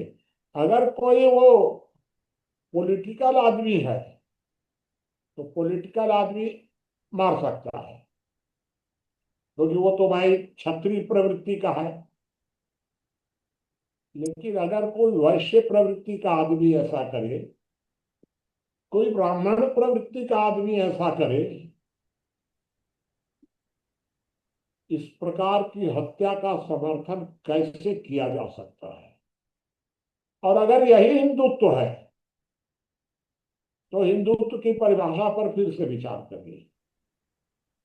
मैं नहीं मानता कि ये गेरुआ वस्त्र पहन करके किसी की हत्या करने की प्रशंसा की जाए। तो ये बात भी सोचना पड़ेगा। ये जो सारी घटना है मालेगांव की, इस घटना में यदि सरकार नहीं बदलती तो इन सबको फांसी हो जाती। फांसी सही होती कि गलत, मैं नहीं कर सकता इस बात को, क्योंकि मुझे यह जानकारी नहीं है कि वास्तव में इन लोगों ने जो लोग फंसाए गए थे वे लोग इस योजना में शामिल थे या नहीं थे। मेरे पास इसका कोई सबूत भी नहीं है, विश्वास का भी प्रश्न नहीं है। लेकिन मैं यह नहीं कह सकता हूं कि ये लोग शामिल नहीं थे। जहां तक निर्णय की बात है, अभी तो 15 दिन पहले हम लोग विचार किए थे किस तरह कुछ वामपंथी वकीलों ने जजों पर दबाव डाल करके, जो भी हुआ होगा, चलिए, इतने खूंखार हत्यारों को बंबई ब्लास्ट वाले में छोड़ दिया न्यायालय ने। अगर इस केस में भी, क्योंकि ये जो वर्तमान केस है, इस केस के प्रमुख गवाह असीमानंद थे। असीमानंद हमारे समझ में गेरुआ वस्त्रधारी थे, और असीमानंद इस केस में शामिल थे, मुकदमे में, इस घटना में। असीमानंद भी जेल में थे। असीमानंद को पुलिस ने गवाह बना दिया। असीमानंद ने सब न्यायालय में भी गवाही दे दी,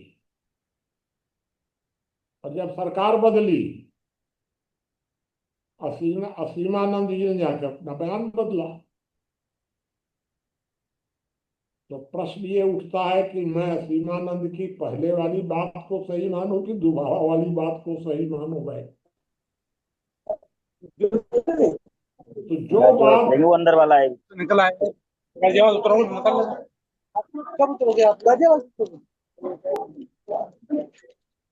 हाँ, क्या कहना चाह रहे हैं कोई बात? बाबा जी, अंतिम वाली थोड़ा सा फिर से बोलिए तो, असीमानंद की दो बातें।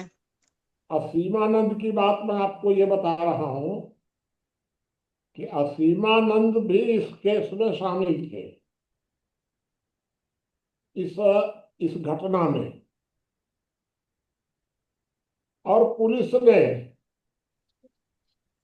इस घटना का उनको गवाह बना दिया, और उन्होंने जाके गवाही दे दी। जैसा जैसा, चाहे सच गवाही दी, झूठ गवाही दी, जो भी गवाही दी, उन्होंने जाकर के गवाही दे दी कि हाँ मैं शामिल था, ऐसा था वैसा था जो भी था। जब सरकार बदल गई, सरकार बदलने के बाद असीमानंद ने भी बयान बदल दिया। अन्य भी अनेक प्रत्यक्षदर्शी गवाह, सबूत के गवाह बहुत से बदल गए, सरकारी वकील बदल गए, जो भी हुआ। इसमें वर्तमान सरकार ने दबाव डाला या पिछली सरकार ने दबाव डाला, सरकारें इस प्रकार की जालसाजी करती हैं, इस बात की गारंटी नहीं है कि बीजेपी नहीं ही करती होगी। सरकारें ऐसा करती हैं। इसलिए मालेगांव की जो घटना है उसको मैं जितना जानता हूं उतना मैंने आपके सामने बता दिया है। मुझको अभी अगर बाहर में अगर राजनीतिक भाषण देना होगा तो मैं भी यही कहूंगा कि नरेंद्र मोदी को फंसाने की योजना थी, मोहन भागवत को फंसाने की योजना थी, क्योंकि एक मियाँ जी ने गवाही बयान भी दिया है, लेकिन जिस व्यक्ति ने ये बयान दिया है उस व्यक्ति का इतिहास अगर आप देखेंगे तो वह सच बोल रहा है कि झूठ बोल रहा है, ये बात मैं कहने की स्थिति में नहीं हूं, क्योंकि उस समय राजनेता ऐसा करते थे कि किसी अच्छे आदमी को फंसाने के लिए किसी को भी बयान दिलवा दो, करते भी थे। और नई सरकार आने के बाद लोग पलट भी सकते हैं। ये मैंने आपके सामने यथार्थ रखा है, और इसलिए मैं पहले बोला कि भाई आप इस विषय पर कोई प्रश्न भी करना चाहेंगे, अगर आप इस विषय में ज्यादा जानते होंगे तो हमें क्योंकि मुझे जितनी जानकारी है मैंने आपको बता दिया। ये मैं आपको अपनी बात को यहीं रोक रहा हूं, अब आप आगे बढ़ाइए बात। हेलो। जी हेलो। जी बताएं विपुल जी, औरों की बात ले लेते हैं पहले। हाँ ठीक है, ठीक है। कोई और साथी कुछ कहना चाहते हैं, बताएं। मेरे को कुछ समझना था इस मामला बताइए। पे। जैसे अभी मुनि जी भी बतलाए और हमारे कि सरकार बदल गई तो मालेगांव के जो अपराधी थे ये छूट गए। अब सरकार के दबाव में छोड़ रहे या सबूत के अभाव में, उससे ज्यादा फर्क नहीं है। मगर जो बॉम्बे मुंबई ब्लास्ट में जो लोग 12 अपराधी थे उनको भी बॉम्बे हाई कोर्ट से छोड़ दिया गया। तो दोनों में सिमिलरिटी क्या है? सरकार के दबाव में उनको भी छोड़ दिया गया या सरकार के दबाव में इनको छोड़ दिया गया? नहीं, बॉम्बे ब्लास्ट जो था, बॉम्बे ब्लास्ट में जो अपराधी थे उनको दंड हुआ था, हमको विश्वास है इस हाँ। बात का। लेकिन एक हाई कोर्ट का मुख्य न्यायाधीश जो शुद्ध वामपंथी है, टोटल कम्युनिस्ट, पूर्व न्यायाधीश, और उसको हम लोग अच्छी तरह जानते भी हैं, उसने आकर के वकालत की बॉम्बे हाई कोर्ट में। और उसने जो वकालत की या तो अपने प्रभाव से छुड़वा दिया, और या वह आदमी अति तार्किक है, अति, पहले भी था अति तार्किक, आज भी है। तो या तो उसने तर्क के आधार पर छोड़वा दिया, क्योंकि बॉम्बे वाला मामला जो था वो तो हाई कोर्ट में हुआ है निर्णय। हाँ, हाई कोर्ट में हुआ, नीचे कोर्ट, हाई कोर्ट तो उनको हुआ पांच है। लोगों को पांच हाँ लोगों को फांसी दे दी थी, मृत्युदंड, हाँ, और 7 लोगों को उम्र कैद दिया था, हाँ ठीक जिसमें कह रहे हैं। एक आदमी अभिरक्षा में मर भी गया है। हाई कोर्ट ने इनको फिर छोड़ दिया। हाँ तो वो मामला तो जाके सुप्रीम कोर्ट में स्टे हुआ। हाँ, वो तो सरकार फिर सुप्रीम कोर्ट स्टे दे दी उसको, तो वो तो उसी गया। जगह हाँ। या मुझे हमको विश्वास है कि हाई कोर्ट ने जो किया वो या तो उस न्यायाधीश से प्रभावित होकर किया, हम्म। अथवा कोई ऐसा कोई क्ल्यू तर्क संगत होगा जो होगा, क्योंकि आजकल आम तौर पर ऐसे ही गलत फैसले हो रहे हैं। ये जो मालेगांव का जो निर्णय हुआ है ये किसी प्रभाव में नहीं हुआ है, इसमें तो गवाह ही पलट गए सब। तो एक बात और थी मुनि जी, मेरे को थोड़ा सा आपसे कंफर्म करना था कि अभी हिंदू आतंकवाद नहीं होता, एक कथा है, मतलब कि लड़ाई झगड़ा से दूर रहते हैं। फिर एक देखिए, महाभारत का, एक सेकंड, महाभारत का अनुशासन पर्व में आता है, अहिंसा परमो धर्म, धर्म हिंसे तदेव च। तो हम समझ नहीं पाए कि यहाँ तो लिखा गया कि धर्म के लिए हिंसा भी जरूरी है। तो यदि अगर कोई हिंदू धर्म के लिए हिंसा करना था तो मुसलमान से कंपैरिजन तो फिर अच्छा नहीं है। नहीं नहीं ऐसा नहीं है, हिंदू धर्म में ऐसा थोड़े है। नहीं, मैं तो हिंदू धर्म उसका में ये नंबर बता है, रहा हूँ। हिंदू हाँ हिंदू धर्म में ये है कि 3 वर्ण के लोगों को हिंसा नहीं करनी चाहिए। एक ब्राह्मण माने मार्गदर्शक, ब्राह्मण पुत्र नहीं, मार्गदर्शक, उसको बल प्रयोग नहीं करना चाहिए। एक वैश्य और एक शूद्र, मार्गदर्शक, पालक और सेवक, इन 3 को बल प्रयोग नहीं करना चाहिए। और जो रक्षक है, तो रक्षक को तो करना ही चाहिए। अगर वो बल प्रयोग नहीं करता है तो वह अपने धर्म से डिग जाता है। यही तो महाभारत है, कृष्ण ने यही तो उपदेश दिया था वहां जाकर के युद्ध भूमि में। तो यह उपदेश कृष्ण ने दिया था और युद्ध भूमि में किसी क्षत्रिय नहीं, को मैं दिया देख था। रहा था, मैं देख रहा था मुझे, मेरे को लगा ये गीता में है, वो गीता में नहीं है। ये महाभारत के अनुशासन पर्व में ये श्लोक आता है, गीता में नहीं है। गीता का, महाभारत में तो सब सब मरे तो राजा ही लोग ही हैं, राजा या हाँ सैनिक। उसमें कहीं भी जी, महाभारत में आम नागरिक नहीं मारा, मारा भी नहीं है, मरा भी नहीं। मरा भी नहीं है। चलिए और बताइए कोई, अभी तो कई लोगों के प्रश्न होंगे दिमाग में। बाबा, हाँ हमें कुछ कहना है। आप ब्रजेश जी बता दीजिए इनका प्रश्न पूछकर। बताइए विपुल जी। हाँ, जब बाबा अपनी बात रख रहे थे तो इन्होंने जो बातें बोली उनमें 2 करेक्शन मैं करता हूँ। जो पहला करेक्शन है, इन्होंने बोला कि जो असीमानंद थे उनका संबंध मालेगांव बम ब्लास्ट से था।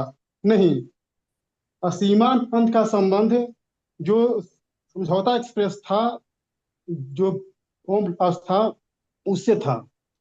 दूसरी बात, इन्होंने एक सवाल खड़ा किया था कि क्या नक्सलवादी हिंदू नहीं है। तो मेरा मानना है कि हाँ, नक्सलवादी हिंदू नहीं है। जो जो नक्सलवाद है वह वामपंथ का है, और वामपंथ होता है वो नास्तिकवाद है। तो जब कोई व्यक्ति भगवान को मानता ही नहीं है, ईश्वर को मानता ही नहीं है, और उसी के अनुसार वह हिंसा कर रहा है, तो उसको हम हिंदू कैसे कह सकते हैं? एक बात और, छत्तीसगढ़ में ढोलकल गणेश हैं, उनकी मूर्ति को नक्सलियों ने तोड़ दिया।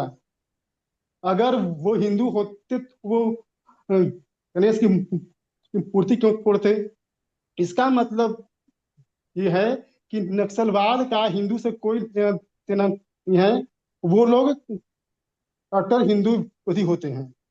बस इतना ठीक ही है, कहना था। कोई प्रश्न नहीं है ना? तो चलिए। बाबा जी, मेरा एक प्रश्न है। हाँ व्यक्तिगत हिंसा और आतंकवाद में अंतर समझा जाए या दोनों एक ही हैं? जी, आतंकवाद अलग है, व्यक्तिगत हिंसा अलग है। और नक्सलवाद और आतंकवाद दोनों अलग हैं? हाँ, नक्सलवाद जी। नक्सलवाद और आतंकवाद, इन दोनों में थोड़ा संबंध है। जी। ये दोनों करीब करीब एक ही हैं अप्रत्यक्ष रूप से। और नक्सलवाद भी आतंकवाद है, बाबा जी। लेकिन जी। व्यक्तिगत हिंसा आतंकवाद नहीं है। बाबा जी, आपसे हमारी चर्चा हुई थी नक्सलवाद और आतंकवाद पर रायपुर में। हाँ हाँ मैंने बताया था कि दोनों में काफी सारे अंतर हैं। हाँ, वो मैं, हमको याद है, मैं आपको बता देता हूँ। जी। उसको भी मैं आपको बता देता हूँ, आतंकवाद और उग्रवाद में क्या अंतर है। पहली बात तो ये है कि उग्रवादी जो होता है वह टारगेट पर आक्रमण करता है, आम लोगों पर नहीं।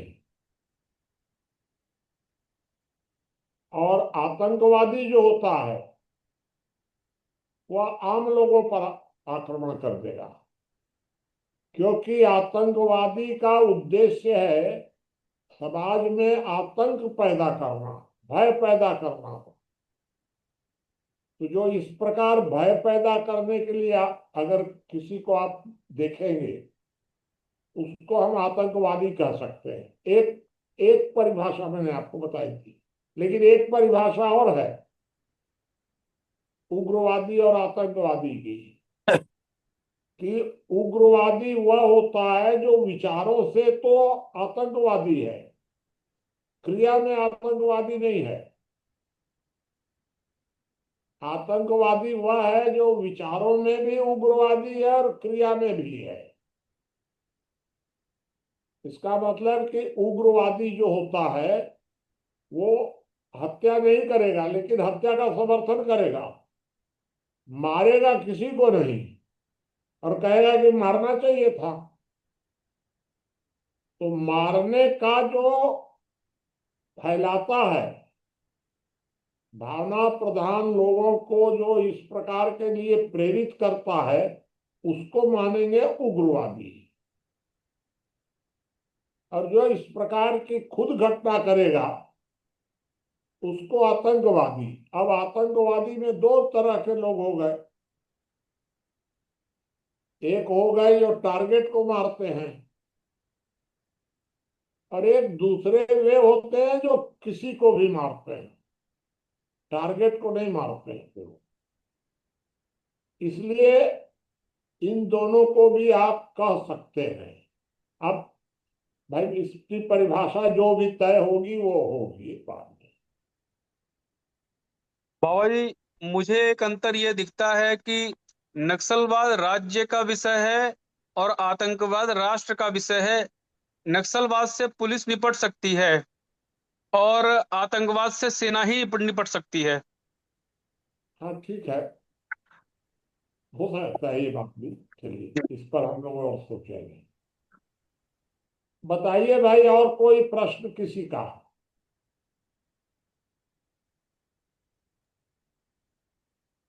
आज कोई साथी जुड़े हुए हैं, आईफोन नाम से, कौन है ये?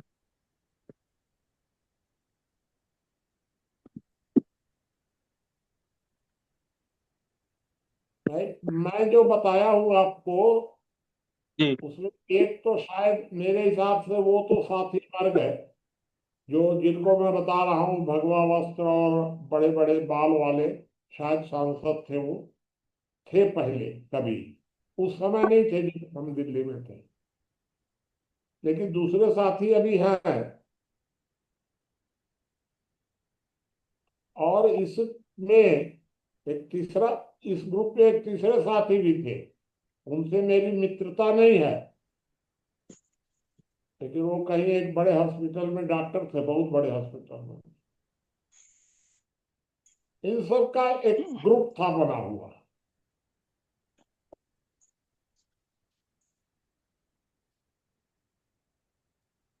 जी। किसी साथी का कोई प्रश्न है तो प्रश्न रख सकते हैं।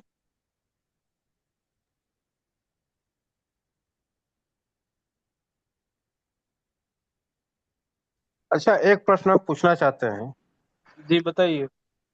जिसकी उपासना का संबंध ही आतंक से है, तो पूरे के पूरे उस उपासना को मानने वाले समूह को आतंकवादी क्या नहीं कहा जा सकता? बीन बजाएंगे रात में। आ, बताइए। देखिए, काफी अंतर है, बहुत सारे अंतर हैं। एक हाँ। तो एक तो यह है कि आतंकवाद सत्ता संघर्ष की लड़ाई नहीं है। नक्सलवाद सत्ता संघर्ष की लड़ाई है, सामाजिक संघर्ष नहीं है। आतंकवाद सीधे सीधे समाज के विरुद्ध संघर्ष है। अर्थात वह समाज में अराजकता फैलाता है, हिंसा फैलाता है, और उस व्यवस्था को मानने वाले जितने लोग हैं, जो भी हिंसा में संलिप्त हैं, वे सभी सभी जो भी हैं वो आतंकवादी कहलाएंगे। अब हम आतंकवाद को वैचारिक माने तो वैचारिक आतंकवाद है, वैचारिक आतंकवाद, या जिसे स्वामी रामदेव ने एक शब्द का प्रयोग किया था, बौद्धिक आतंकवाद। अब बौद्धिक को हम आतंकवाद कहें कि न कहें, लेकिन शारीरिक रूप से, प्रत्यक्ष रूप से जो क्रिया में है, वह तो आतंकवाद है। तो एक विचारधारा भी अगर मान लीजिए है कि 180 करोड़ लोगों की, तो उसमें भी दो तरह के लोग हो गए। एक वैचारिक स्तर पर है, एक क्रियात्मक स्तर पर है। तो क्रियात्मक स्तर पर जो है वो तो सीधे सीधे आतंकवादी हो गए। अब जो बौद्धिक स्तर पर हैं उन पर हम लोग विचार कर सकते हैं कि क्या कहा जाए। तो हम या उसी को या हम कहिए, लोग, यदि जो बौद्धिक हम स्तर पर है, यदि उनको भी अवसर मिले आतंक का सहारा उसी को लेना हम पड़े, लोग तो आतंकवादी हम हो लोग जाएंगे। उसी को उग्रवादी कह देते हैं, जो या बौद्धिक कहिए, स्तर है, हमारे क्रिया में हमारे नहीं है। कहने का आशय है, पूरा पूरा उस समुदाय को आतंकवादी मानने में क्या एतराज है, जब उनके उपासना में और राजनीतिक प्रक्रियाओं में ही आतंक है। ये तो अलग से हो जाएगा हम लोग की चर्चा। जी, कभी इस ये पर चर्चा। ये विषय बहुत बड़े बड़े विषय हैं, ये 5-10 मिनट में निपटने वाले नहीं हैं ये। सही कह रहे बाबू। आतंकवाद, नक्सलवाद। जी, किसी दिन हम लोग इस विषय को रख लेंगे। किसी का कोई और प्रश्न हो तो बताइएगा, प्रश्न।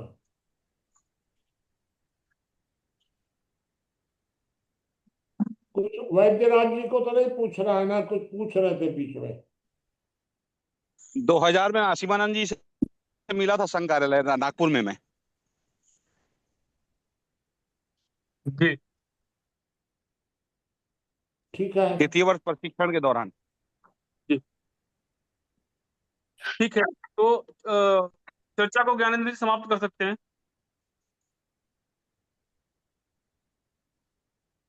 सोमवार का विषय हम लोग कल विचार करके डाल देंगे।